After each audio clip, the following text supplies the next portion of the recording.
வணக்கம்.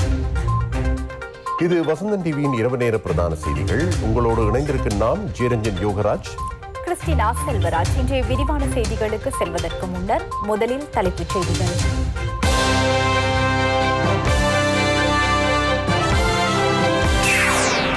பாராளுமன்ற உறுப்பினர் வசந்தவுக்கும் பாசிட்டிவ். தொடர்பில் இருந்தோரை கண்டுபிடிக்க சிசிடிவி தேடுதல். கிழக்கு முனையை பாதுகாக்க ஓமலுவையில் பூஜை. ஒரே நாடு ஒரே சட்டத்துக்காக பிரதமர் முன்னிலையில். போதைப் பொருளுடன் வேக்கட தத்தாவும் கைது. போதைப் பொருள் தடுப்பு பணியத்தின் சிலர் தொடர்ந்தும் விளக்கமறியலில். ஊடகத்துறையின் வழிகாட்டி எட்வின் ஆரியதாச இறுதி பயணம். இந்திய சீன எல்லையில் மீண்டும் முருகல்.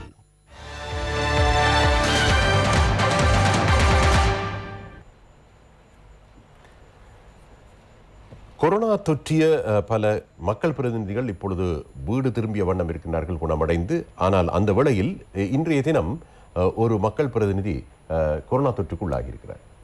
இதேவேளை 383 தொற்றாளர்கள் இன்றைய தினம் புதிதாக கண்டுபிடிக்கப்பட்ட நிலையில் 600க்கும் மேற்பட்டோர் குணமடைந்து வீடு திரும்பியுள்ளனர்.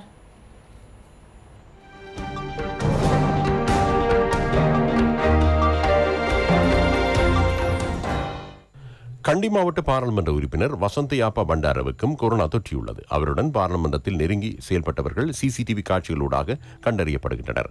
இதுவரை 6 மக்கள் பிரதிநிதிகளுக்கு கொரோனா தொற்றியுள்ளது. நேற்றைய தினம் நாட்டில் அடையாளம் காணப்பட்ட 843 பேரில் 480 பேர் கொழும்பு மாவட்டத்தைச் சேர்ந்தவர்கள். இதன் அடிப்படையில் இலங்கையில் இதுவரை மொத்தம் 58,813 கொரோனா தொற்றாளர்கள் அடையாளம் காணப்பட்டுள்ளனர்.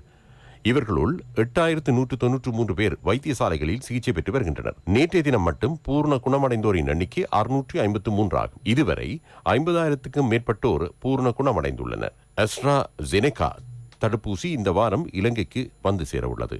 அது கிடைக்கப்பெற்று அடுத்த தினமே அவற்றை மக்களுக்கு வழங்க உள்ளோம். එම එන්නත් වගේ බාර ගැනීමටත් ඊට පසු බෙදා හැරීමටත් අවශ්‍ය කරන කටයුතු සෞඛ්‍ය අමාත්‍යාංශයේ அந்த தடுப்பூசிகளை பொறுப்பேற்பதற்கும் பின்னர் அதனை விநியோகிக்கவும் நடவடிக்கைகள் முன்னெடுக்கப்பட்டுள்ளன. அதுக்கான நடவடிக்கைகளை சுகாதார அமைச்சு மேற்கொண்டுள்ளது. தடுப்பூசி வந்து சேர்ந்ததன் பின்னர் அதற்கு மறுதினமே அவை விநியோகிக்கப்படும். விமான நிலையத்திலிருந்து எடுத்து வரப்படும் தடுப்பூசி சுகாதார அமைச்சின் பிரதான களஞ்சிய மற்றும் 26 பிராந்திய களஞ்சிய சாலைகளில் களஞ்சியப்படுத்தப்படும். பின்னர் அவற்றை செலுத்த வேண்டியவர்களுக்கு நாம் செலுத்துவோம். மோட்டார் போக்குவரத்து திணைக்களத்தின் அனுராதபுரம் மாவட்ட அலுவலகத்தின் பணிகள் தற்காலிகமாக இடைநிறுத்தப்பட்டுள்ளன. கோவிட்-19 காரணமாக ஏற்பட்ட அச்சுறுத்தல் நிலையில் இந்த முடிவு எடுக்கப்பட்டதாக திணைக்களம் அறிவித்துள்ளது. அம்பாந்தோட்டை வைத்தியசாலையின் 2 தாதியர்களுக்கும் 2 சிற்றூழியர்களுக்கும் கொரோனா தொற்றியுள்ளதாக வைத்தியசாலை பணிப்பாளர் SPUM ரங்க தெரிவித்தார். அம்பாந்தோட்டை மாவட்ட சுகாதார சேவைகள் பணிப்பாளர் அலுவலகத்தில் பணிபுரியும் தாதியர் ஒருவருக்கும் அவரது மனைவிக்கும் கொரோனா தொற்றியுள்ளது. அதனைத் தொடர்ந்து அவருடன் தொடர்பட்டவர்கள் PCR பரிசோதனைக்கு உட்படுத்தப்பட்டுள்ளனர்.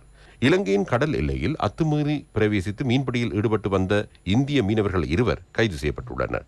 அவர்களில் ஒருவருக்கு கொரோனா தொற்றியுள்ளது. 9 மீனவர்களை கடற்படையினர் அண்மையில் கைது செய்திருந்தனர். பின்னர் அவர்கள் 14 நாட்கள் தனிமைப்படுத்தப்பட்டனர். அவர்களின் தனிமைப்படுத்தல் காலம் நிறைவடைந்ததன் பின்னர் PCR பரிசோதனை ஊடாக இந்திய மீனவருக்கு கொரோனா தொற்றியுள்ளமை தெரியவந்துள்ளது. பசறை பகுதி பாடசாலை ஒன்றில் உயர்தர வகுப்பு மாணவர்களுக்கு கொரோனா தொற்றியுள்ளது. அவர்கள் பதுளை பகுதி தனியார் வகுப்பு ஒன்றுக்கு சென்றுள்ளமையினால் அவர்களுடன் தொடர்பட்டவர்கள் PCR பரிசோதனைக்கு உட்படுத்தப்பட்டுள்ளதாக பதுளை பொது சுகாதார பரிசோதகர் பியால் பத்ம தெரிவித்துள்ளார். கடந்த 24 மணி நேரத்தில் உலகில் 4,55,935 பேருக்கு கொரோனா தொற்றியுள்ளது. 9,533 பேர் உயிரிழந்துள்ளனர். கடந்த 24 மணி நேரத்தில் அமெரிக்காவில் 1,35,582 கொரோனா தொற்றாளர்கள் அடையாளம் காணப்பட்டுள்ளனர். இங்கு 1,844 மரணங்களும் பதிவாகியுள்ளன. பிரித்தானியாவில் கடந்த 24 மணி நேரத்தில் 30,004 தொற்றாளர்களும் 610 மரணங்களும் பதிவாகியுள்ளன. பிரேசிலில் 28,346 தொற்றாளர்களும் 606 மரணங்களும் பதிவாகியுள்ளன. ரஷ்யாவில் 21,127 தொற்றாளர்களும் 491 மரணங்களும் பதிவாகியுள்ளன. மெக்சிகோவில் 20,057 தொற்றாளர்கள் அடையாளம் காணப்பட்டுள்ளதோடு இந்த காலப்பகுதியில் 1,470 மரணங்களும் பதிவாகியுள்ளன. கடந்த 24 மணி நேரத்தில் இந்தியாவில் 13,239 தொற்றாளர்கள் அடையாளம் காணப்பட்டுள்ளதோடு 132 மரணங்களும் பதிவாகியுள்ளன.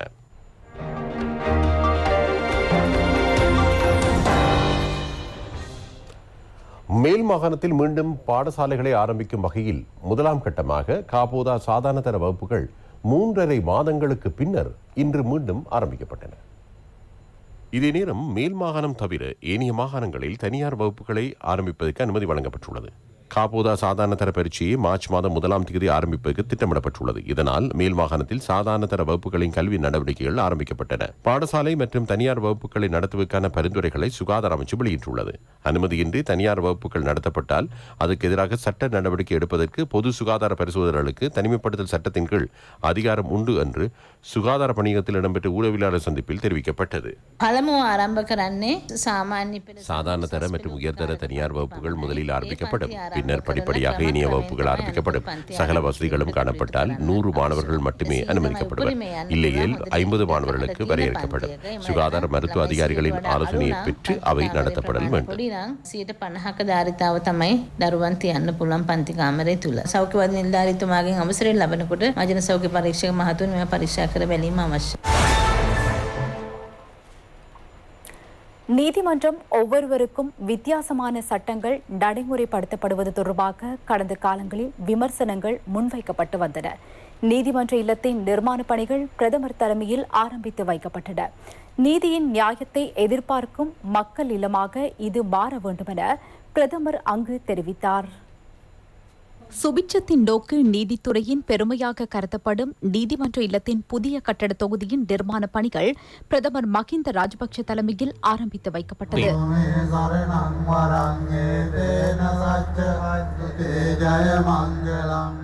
காலனித்துவவாதிகளின் காலத்தில் கட்டப்பட்ட புதுக்கடை நீதிமன்ற கட்டட தொகுதிக்கு பதிலாக புதிய நீதிமன்ற கட்டட தொகுதி நிர்மாணிக்கப்படுகின்றது.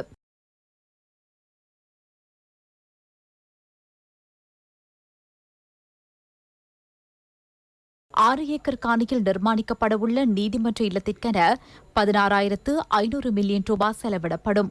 3 ஆண்டுகளில் நிர்மாண பணிகள் பூர்த்தி செய்யப்படும். புதிய கட்டிடத்திற்கான அடிக்கல்லை நாட்டி வைத்த பிரதமர் நினைவு படிகத்தை திரை நீக்கம் செய்து வைத்தார். பின்னர் இடம்பெற்ற வைபவத்தில் உரையாற்றிய பிரதமர், ஒரே நாடு ஒரே சட்டம் எனும் தேசிய தேவையை கட்டியெழுப்ப அரசாங்கம் அடித்தளமிட்டுள்ளதாக தெரிவித்துள்ளார். அரசியல் ரீதியில் நாம் எவ்வாறான கருத்துக்களில் இருந்த போதிலும் அதன் முடிவுகள் மக்களின் கரங்களிலேயே தங்கியுள்ளன. வரலாற்றில் நாம் அதிகாரத்துக்கு வந்த அனைத்து சந்தர்ப்பங்களிலும் நீதிமன்றத்தின் சுயாதீன தன்மையை பாதுகாத்தோம். மக்களின் இறையாண்மை, தேசிய பாதுகாப்பு, அனைவரையும் உள்ளடக்கக்கூடிய பொருளாதார அபிவிருத்தி, அதேபோன்று மனித உரிமைகள், சட்ட மேலாண்மை மற்றும் நாட்டின் இறைமையை பாதுகாக்கக்கூடிய அரசியலமைப்பு சீர்திருத்தம் குறித்தும் கவனம் செலுத்தப்பட்டது. காலங்கடந்த சட்டங்களினால் எமது நாட்டு மக்கள் தொடர்ந்தும் பாதிக்கப்படுவதை நான் புதிதாக கூற வேண்டியதில்லை. இந்த அழுத்தங்களிலிருந்து மக்களை மீட்டெடுக்க வேண்டும். அந்த பொறுப்பு நமக்கு இருக்கிறது.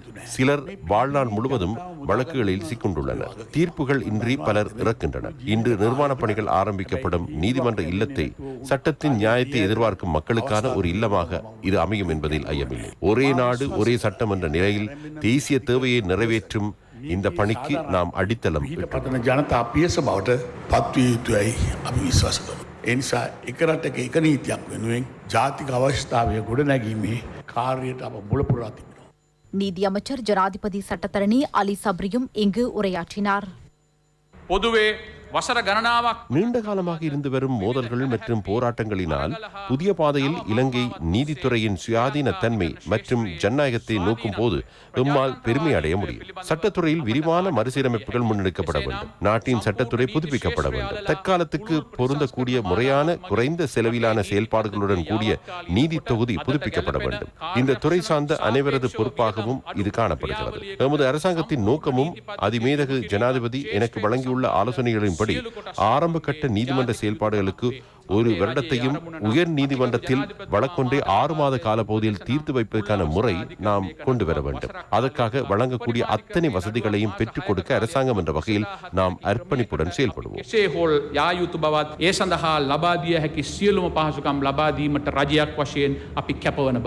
பிரதமர் நீதியரசர் ஜனாதிபதி சட்டத்தரணி ஜெயந்த ஜெயசூரிய உள்ளிட்ட மக்கள் பிரதிநிதிகள் பலரும் இதில் கலந்து கொண்டனர்.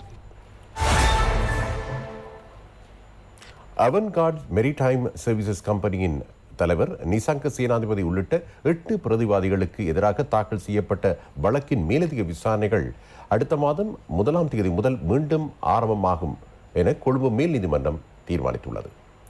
சட்டவிரோதமாக காலி துறைமுகத்திற்கு சமீபமாக மிதக்கும் ஆயுத களஞ்சியம் ஒன்றை நடத்தியதாக குற்றம் சாட்டப்பட்டு சட்டமா அதிபரினால் வழக்கு தாக்கல் செய்யப்பட்டிருந்தது.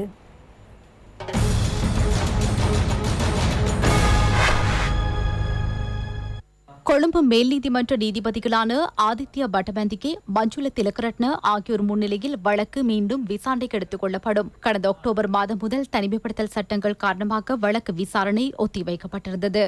போலீஸ் போதைப்பொருள் தடுப்பு பணியகத்தில் இருந்த ஒரு தொகை போதைப்பொருளை விற்பனை செய்ததாக கூறப்படும் சம்பவம் தொடர்பாக தாக்கல் செய்யப்பட்ட மனுவின் 14வது சந்தேக நபரை இன்டர்போல் ஊடாக கைது செய்யுமாறு கூறி கொழும்பு மேஜிஸ்ட்ரேட் நீதிமன்றம் பிடிவிராந்து பிறப்பித்தது.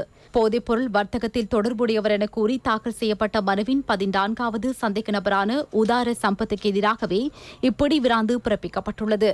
அவர் தற்போது வெளிநாட்டில் உள்ளார். சம்பவம் தொடர்பில் விசாரணைகளை முன்னெடுக்கும் குற்றப்புலனாய்வு சார்பில் ஆஜரான பிரதி சொலிசிட்டர் ஜெனரல் திலீப் பீரிஸ் முன்வைத்த கோரிக்கைக்கமைய இவ்வுத்தரவு பிறப்பிக்கப்பட்டுள்ளது. உதார சம்பத் என்பவர் போதைப்பொருள் வர்த்தகத்தில் முக்கிய சந்தேக நபர் என அடையாளம் காணப்பட்டுள்ளதாக பிரதி சொலிசிட்டர் ஜெனரல் தெரிவித்துள்ளார்.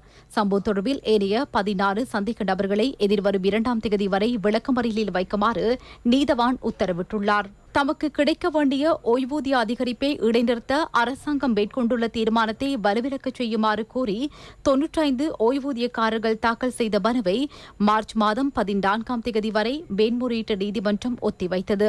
மேன்முறையீட்டு நீதிமன்ற தலைமை நீதிபதி அர்ஜுன் ஓபேசேகர, மாயாதுண்ண கொரையா ஆகியோர் முன்னிலையில் மனு விசாரணைக்கு எடுத்துக் கொள்ளப்பட்டது. கிறிஸ்டினா, பெத்த மனம் பித்து பிள்ளை மனம் கல் என்று சொல்வார்கள். அது அன்று தொட்டு இன்று வரை சொல்லப்பட்ட ஒரு வசனம். அப்படி இருக்க தன்னுடைய பெற்ற பிள்ளையை அதன் கழுத்தை நெரித்து கொள்ளும் அளவுக்கு ஒரு தாய் இருக்கின்றார் என்றால் அவருடைய மனம் கல்லாகிவிட்டதோ என்றும் எண்ண தோன்றுகிறது இந்த சம்பவத்தை பார்க்கும் பொழுது. ஆமாம் யோகா, நிச்சயமாக பெற்றோர்கள் தான் பிள்ளைகளுக்கு அரணாக பாதுகாப்பாக காணப்பட வேண்டியவர்கள். ஆனால் அந்த பெற்றோர்களை தற்போது வேலியை பயிர்களை மேய்ந்த கதையாக சில படுபாதக செயல்களை செய்யக்கூடியவர்களாக தற்போது இந்த சமுதாயத்தில் காணப்படுகின்றார்கள். எனவே அப்படிப்பட்ட ஒரு செய்தியை தான் நாங்கள் அடுத்து பார்க்க இருக்கின்றோம்.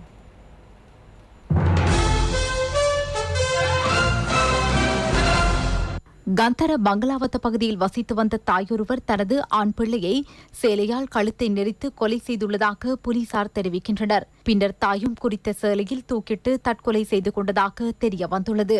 கந்தர போலீசார் விசாரணைகளை ஆரம்பித்துள்ளனர். சம்பவத்தில் 24 வயதுடைய பெண் ஒருவரும் 4 வயதுடைய சிறுவன் ஒருவனுமே உயிரிழந்துள்ளனர். 1600 ஹெரோயின் போதைப்பொருள் பாக்கெட்டுகளுடன் வேக்கட தத்தா என்பவர் போலீசாரினால் கைது செய்யப்பட்டுள்ளார். பானந்துறை உள்ளிட்ட சில பிரதேசங்களில் மோட்டார் சைக்கிள்களில் வருகை தந்து இரவு வேளைகளில் ஹெரோயின் பகிர்ந்தளிக்கும் வர்த்தகம் இடம்பெறுவதாக போலீசாருக்கு தகவல் கிடைத்தது. அதற்கமைய மேற்கொள்ளப்பட்ட சுற்றி வளைப்பில் ரத்மலான தேவேந்திரா என்பவரின் நெருங்கிய சகாவான வேக்கட தத்தா என்பவர் கைது செய்யப்பட்டார். ஹெரோயின் பகிர்ந்தளிப்பதற்காக பயன்படுத்தப்பட்ட மோட்டார் சைக்கிளும் போலீசாரினால் கைப்பற்றப்பட்டது. சட்டவிரோதமாக நாட்டுக்கு எடுத்து வரப்பட்ட 1341 கிலோ மஞ்சளுடன் சந்தேக நபர் ஒருவர் சிலாவத்துறை அலக்கட்டு பகுதியில் வைத்து கைது செய்யப்பட்டுள்ளார். சிலாவத்துறை கடற்படை அதிகாரிகள் சுற்றி வளைப்பை மேற்கொண்டனர். சந்தேக நபர் 19 வயதான சிலாவத்துறை அலக்கட்டு பகுதியைச் சேர்ந்தவர் என போலீசார் தெரிவிக்கின்றனர். மட்டக்களப்பு ஊருகாமம் குளத்தில் மீன்பிடியில் ஈடுபட்டிருந்த நிலையில் தோணி கவிழ்ந்து நீரில் மூழ்கி காணாமல் போன மீனவர் சடலமாக மீட்கப்பட்டுள்ளார். ஊருகாமம் பதூர் வீதியைச் சேர்ந்த 21 வயதுடைய இளைஞர் கடந்த சனிக்கிழமை இவ்வாறு காணாமல் போன நிலையில் மீனவர்கள் மற்றும் கல்முனை கடற்படையின் சுழியோடிகள் ஆகியோர் இணைந்து தேடுதல் நடவடிக்கையை முன்னெடுத்தனர். பானத்துறை பள்ளிப்புள்ள பகுதியில் இன்று காலை மோட்டார் சைக்கிளில் வருகை தந்த இருவர் மேற்கொண்ட துப்பாக்கி பிரயோகத்தில் ஒருவர் உயிரிழந்தார். கெசல்வத்த பகுதியைச் சேர்ந்த 30 வயதான ஒரு பிள்ளையின் தந்தையை இவ்வாறு உயிரிழந்துள்ளதாக போலீசார் தெரிவிக்கின்றனர். அவர் மேலும் 2 நபர்களோடு பானத்துறை நோக்கி முச்சக்கர வண்டியில் பயணித்துக் கொண்டிருந்த சந்தர்ப்பத்தில் பள்ளிமுள்ள பகுதியில் வைத்து மோட்டார் சைக்கிளில் வருகை தந்த இருவர் முச்சக்கர வண்டியை வரித்து துப்பாக்கி பிரயோகம் செய்துள்ளனர். T56 ரக துப்பாக்கியினாலேயே அவர் சுடப்பட்டதாக போலீசார் தெரிவிக்கின்றனர்.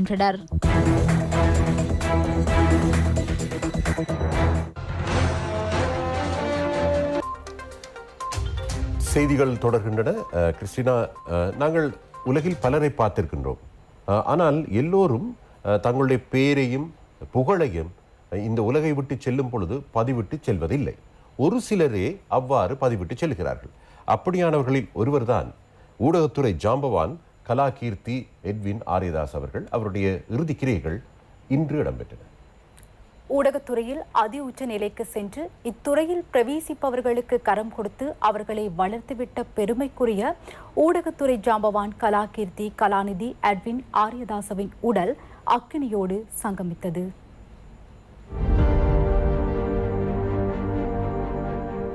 ஊடகத்துறையில் அதிஉச்ச நிலைக்கு சென்று இத்துறையில் பிரவேசிப்பவர்களுக்கு கரம் கொடுத்து அவர்களை வளர்த்துவிட்ட பெருமைக்குரிய ஊடகத்துறை ஜாம்பவான் கலாகீர்த்தி கலாநிதி எட்வின் ஆரியதாசவின் உடல் அக்கினியோடு சங்கமமானது. மூத்த ஊடகவியலாளராக சிறந்ததொரு ஊடக கலாசாரத்தை கட்டி எழுப்புவதில் பெரும் பங்காற்றிய கலாநிதி எட்வின் ஆரியதாசவின் பூதவுடலுக்கு பல்துறை சார்ந்தவர்களும் அஞ்சலி செலுத்தினர்.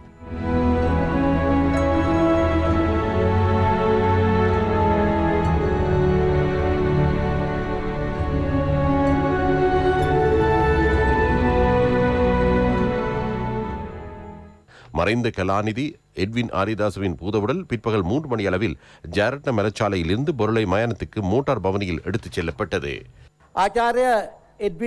கலாநிதி எட்வின் ஆரியதாஸ் அவர்கள் நமது சமூகத்துக்கு வழிகாட்டிய ஒருவர். பல்லாயிரக்கணக்கான மாணவர்களும் அவர்களில் நானும் ஒருவர் என்பதில் பெருமை அடைகிறேன். மிக கருணையுள்ள அன்புள்ளம் படைத்த ஒரு ஆசானாக அவர் திகழ்ந்தார். ඉතාම කාරුණික ඉතාම දයාබරිත ගුරුවරයෙක් වශයෙන් මම එතුමා පිළිබඳ ඉතාම ගෞරවයෙන් සිහිපත් කරනවා. ஜனாதிபதி கோட்டாபய ராஜபக்சவின் அனுதாபச் செய்தியை ஊடகத்துறை அமைச்சின் செயலாளர் ஜகத் பி விஜயவீர வாசித்தார். பிரதமர் மஹிந்த ராஜபக்சவின் அனுதாபச் செய்தியை புத்தசாசன அமைச்சின் செயலாளர் பேராசிரியர் கபில குணவர்தன வாசித்தார். மட்டக்களப்பு மாவட்டத்தின் போரதீவு பற்று பிரதேச செயலாளர் பிரிவுக்குட்பட்ட நவகிரி ஆற்று பகுதியில் மண் அகலப்படுவதன் காரணமாக விவசாயிகள் மிகவும் பாதிக்கப்படுகின்றனர். குறித்த மண்ணகழ்வை நிறுத்த கோரியும் பாதிக்கப்பட்ட விவசாயிகளுக்கு நிவாரணம் கோரியும் இப்பகுதியில் கவனஈர்ப்பு போராட்டம் ஒன்று முன்னெடுக்கப்பட்டுள்ளது. நவகிரி ஆற்றின் ஒரு பகுதி உடைப்படுத்ததனால் போரித்தீவு பற்று பிரதேச செயலாளர் பிரிவுக்குட்பட்ட கண்டபுரம் பகுதியில் அளியாவேட்டை, காலார்வேட்டை, கண்டம், நாயாற்றுவேட்டை ஆகிய பகுதிகளில் விவசாய நிலங்கள் அழிவடைந்துள்ளதாக விவசாயிகள் சுட்டிக்காட்டுகின்றனர். இவ்வாறு 1267 ஏக்கர் விவசாய நிலம் பாதிக்கப்பட்டுள்ளது. இதற்கு சட்டவிரோத மண் அகழ்வே காரணம் என விவசாயிகள் சுட்டிக்காட்டுகின்றனர். தெமோதர வேவக்கிண்ண தோட்ட மக்கள் தோட்ட காரியாலயத்திற்கு முன்னால் கருப்பு கொடியேந்தி பணி பகிஷ்கரிப்பில் ஈடுபட்டனர். தேயிலை தோட்டங்கள் உரிய முறையில் தோட்ட நிர்வாகத்தினரால் பராமரிக்கப்படுவதில்லை என்றும் தொழிலாளர்கள் மீது அழுத்தம் பிரயோகிக்கப்படுவதாகவும் கூறி இப்பணி பகிஷ்கரிப்பு முன்னெடுக்கப்பட்டது. தோட்ட தொழிலாளர்களினால் வேவக்கிண்ண தோட்ட அலுவலகம் 2 மணித்தியாலங்களுக்கு மூடப்பட்டிருந்தது.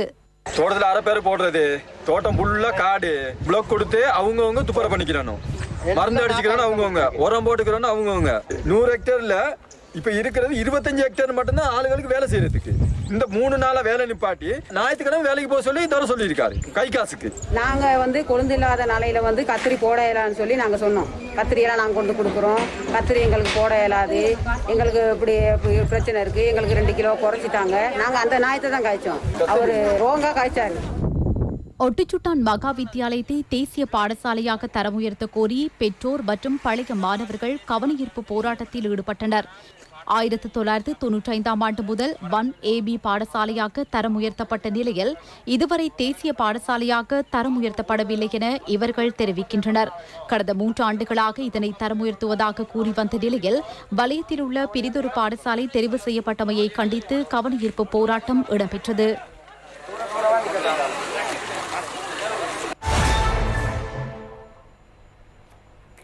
அனைவருக்கும் சுத்தமான குடிநீரை வழங்கும் திட்டத்தின் கீழ் மட்டக்களப்பு மாவட்ட மக்களுக்கும் சுத்தமான குடிநீரை வழங்கும் திட்டம் முன்னெடுக்கப்படுவதாக மட்டு மாவட்ட பாராளுமன்ற உறுப்பினர் சிவனேசத்துறை சந்திரகாந்தன் தெரிவித்தார். 1000 கிராமங்களுக்கு சுத்தமான குடிநீரை வழங்கும் தேசிய வேலை திட்டத்தின் கீழ் கிழக்கு மாகாணத்தின் முதலாவது திட்டம் மட்டக்களப்பு மாவட்டத்தின் வவுனதீவில் இன்று ஆரம்பித்து வைக்கப்பட்டது. 18 மில்லியன் ரூபாய் செலவில் தேசிய நீர்வளங்கள் திணைக்களம் மற்றும் சமூக பங்களிப்புடன் வவுனதீவு பிரதேச செயலகத்திற்குட்பட்ட காஞ்சிரங்குடாவில் இக்குடிநீர் திட்டம் ஆரம்பித்து வைக்கப்பட்டது. மட்டக்களப்பு மாவட்ட அரசாங்க அதிபர் கே கருணாகரன், வவுனதீவு பிரதேச செயலாளர் சுதாகர், தேசிய நீர்வளங்கள் வடிகாலமைப்பு சபையின் மட்டு மாவட்ட பணிப்பாளர் டி தினேஷ்குமார் உள்ளிட்ட பலர் இதில் கலந்து கொண்டனர். உங்களுக்கு தெரியும், இந்த உலகத்தில் ஏற்படுகிற COVID-19 பிரச்சனை காரணமாக பொருளாதார வீழ்ச்சி, இதற்கு மத்தியிலே நாட்டுக்குள்ளேயும் இருக்கிற பொருளாதார வீழ்ச்சி சம்பந்தமாக எல்லாம் கருத்திலே கொண்டு நாங்களும் சுய உற்பத்தியை அதிகரித்து வாழ்ந்து கொண்டு முடியுமான அபிவிருத்திகளை கொண்டு செல்வதற்கு நாங்கள் முயற்சியில் எடுக்கிறோம். நான் நினைக்கிறேன், காஞ்சிரங்குடாவிலே வருகிற பொழுது நான் இருக்கிற பொழுது அந்த ரோட் தான் இருக்கிறது. அதிகமான விடயங்கள் நாங்கள் இந்த காலத்திலிருந்தே நான் பார்த்தேன், மகிழ்ச்சியாக இருந்தது.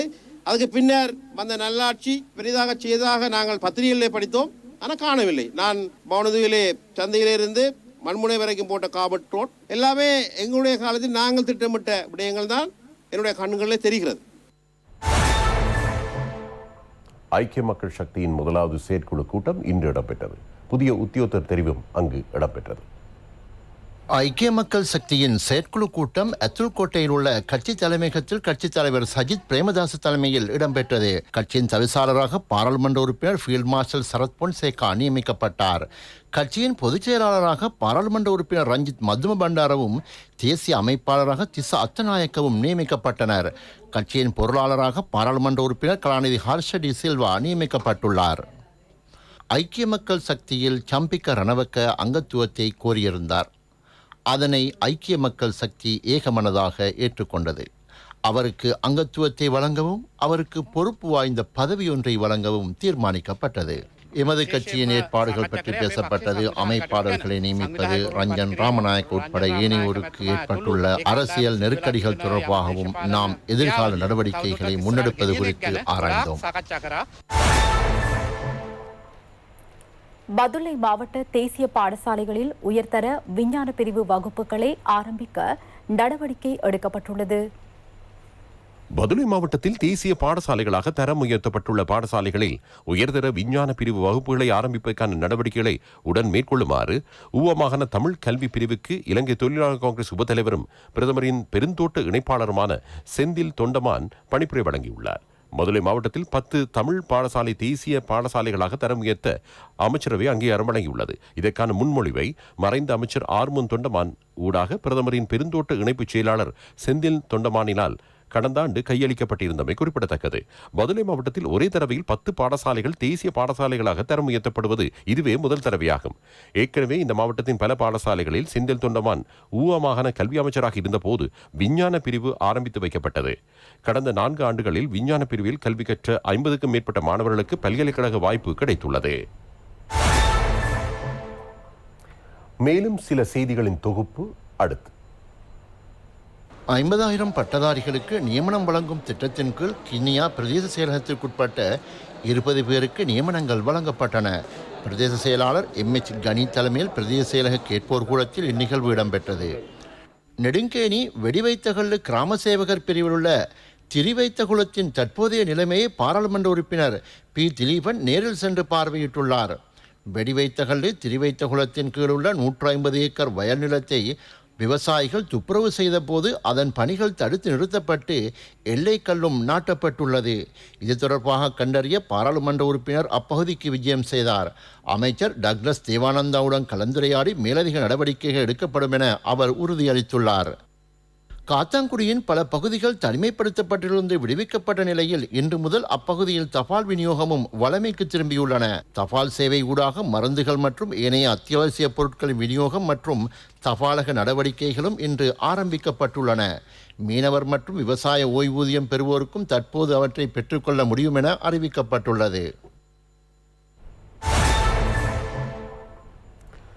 நாட்டில் தனிமைப்படுத்தப்பட்டிருந்த பல பகுதிகள் இன்று மாலை 6 மணி தொடக்கம் தனிமைப்படுத்தலிலிருந்து நீக்கப்பட்டுள்ளதாக COVID-19 பரவலை தடுப்பதற்கான தேசிய மத்திய நிலையம் அறிவித்துள்ளது.